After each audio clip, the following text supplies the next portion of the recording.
ఎందుకంటే నేను కార్యకర్తలకు కూడా, జనసేన నాయకులకి, జనసేన కార్యకర్తలకు అప్పటికీ చెప్పాను, ఇప్పటికీ చెప్తున్నాను. అలాగే మన కూటమి నాయకులందరితో కూడా నేను ఈ భావాల్ని పంచుకుంటా ఉన్నాను.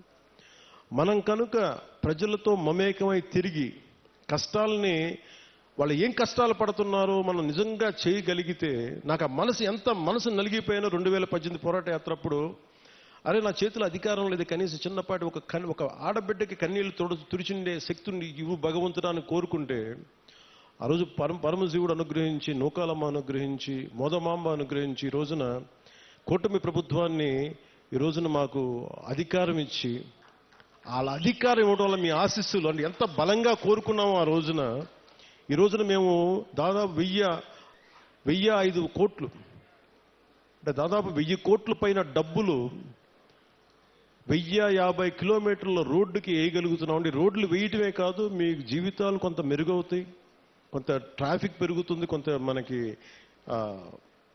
టూరిజం డెవలప్మెంట్ ఉంటుంది. వీటన్నిటిని దృష్టిలో పెట్టుకొని ఇవన్నీ చేస్తా ఉన్నాం. నేను ఈ రోజున ప్రత్యేకించి దారి పొడుగుతా చూస్తుంటే ఇంత సుందరమైన అరకుని దేశం మొత్తం వచ్చేలాగా చేయాలి.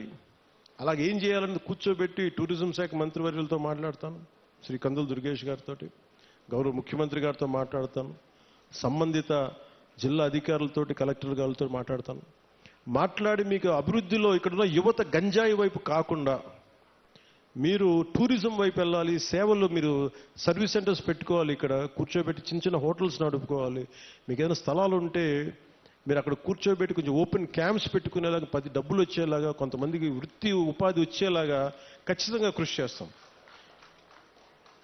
అలాగే ఇందాక కలెక్టర్ గారు మాట్లాడుతా, ఇప్పటికీ 2,25,000లో మన కాఫీ తోటలు ఉన్నాయి.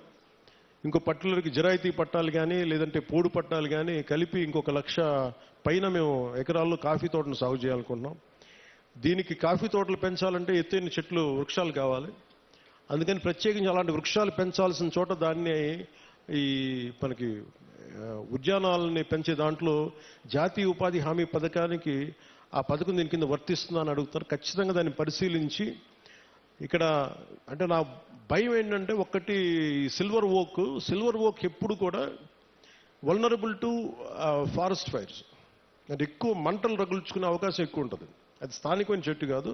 సో ఇప్పుడు వేసేసాం కాబట్టి మనం ఏం చేయలేం. కానీ భవిష్యత్తులో కలెక్టర్ గారికి కూడా, మన పంచాయతీరాజ్ శాఖ ప్రిన్సిపల్ సెక్రటరీ గారికి కూడా, అలాగే ఇక్కడ ఉన్న ఫారెస్ట్ అధికారులకు కూడా, మీరు సిల్వర్ ఓక్ వేసేటప్పుడు దానికి ఆల్టర్నేట్ దయచేసి కొత్తగా, ఫాస్ట్గా, తొందరగా ఎదిగే ఏవో ఆలోచించండి. ఖచ్చితంగా 1,00,000 ఎకరాలు కాఫీ సాగు ఉంటే, కాఫీ బోర్డు నిర్ణయించుకుంటే ఖచ్చితంగా దాన్ని మరింత ఆదాయం పెరుగుద్ది, మరింత మనకి యువతకి ఉపాధి అవకాశాలు ఉంటాయి. దీన్ని దృష్టిలో పెట్టుకొని పర్యావరణానికి, ఎందుకంటే ఎసిడిక్ ఎక్కువైపోద్ది, మన ఎసిడిక్ సాయిల్లో ఎసిడిటీ పెరిగిపోద్ది ఈ సిల్వర్ ఓక్ వేస్తే. అది మన నేటివ్ ప్లాంట్ కాదు.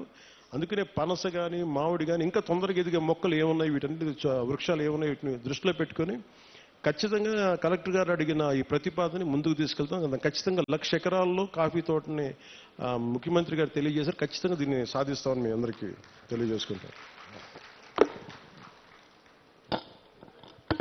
సో మీ అందరికీ మరోమారు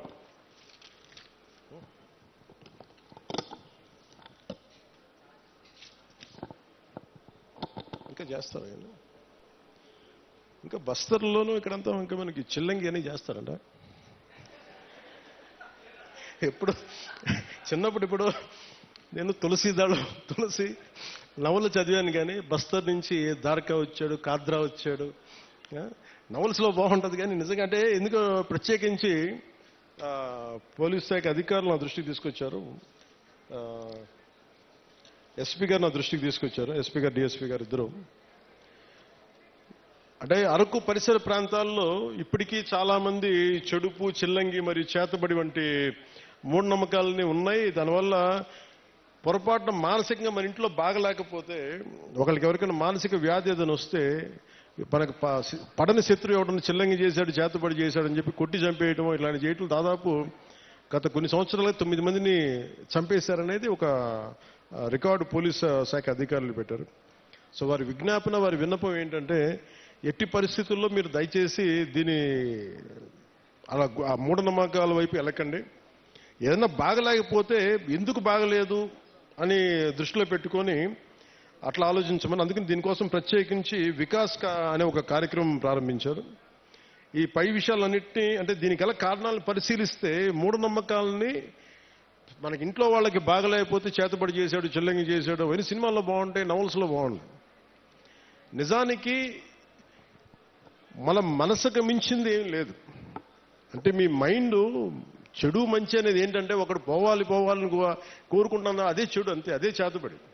అందుకే ఇలా కాకుండా మీరు ఆలోచించాల్సింది, ఎవడు మన గురించి ఎంత చెడు చేద్దాం అనుకున్నా మనం యాక్సెప్ట్ చేస్తే తప్ప, మనల్ని ఓడించాలి నేను అసెంబ్లీలోకి అడుగు పెట్టం అని చెప్పి ఇంత కంకణం కట్టుకుంటే నువ్వెవడు ఇలాంటి చేతబడులు చేయడానికి? ఇలా చూడండి, మనంటే పట్టణంలో ఎప్పుడు మాట్లాడతారు, అందువల్ల. కానీ మనం ఎలా ఎదుర్కోవాలి? కూర్చొని కొట్టడాలు ఇవన్నీ కాదు. బలంగా మన మనస్సు బలంగా ఉంటే ఏది పనిచేయదు, మనకి ఏది దుష్ట శక్తి మన మీద పనిచేయదు. ఎందుకంటే ఒక్కసారి ఇలాంటి మూఢ విశ్వాసాలని నేను కూర్చోబెట్టి వెంటనే తీసేయమని కష్టం, నేను అర్థం చేసుకోగలను. కానీ వీటికి మించి మీరు ఆలోచించాల్సిందిగా ముఖ్యంగా యువతకి, ఆడపడుచులకి, మహిళలకి చెప్తున్నా. ఒక తరం అది నమ్మారు, ముందుకు వెళ్ళిపోయారు. తులసి దళం, తులసి నవల్స్ లాగా బస్తర్ అడవుల నుంచి ఒకరు కొంతమంది వస్తారు, ఇలా చేశారు. ఇవన్నీ పాతకాలం అన్నీ అయిపోయినాయి.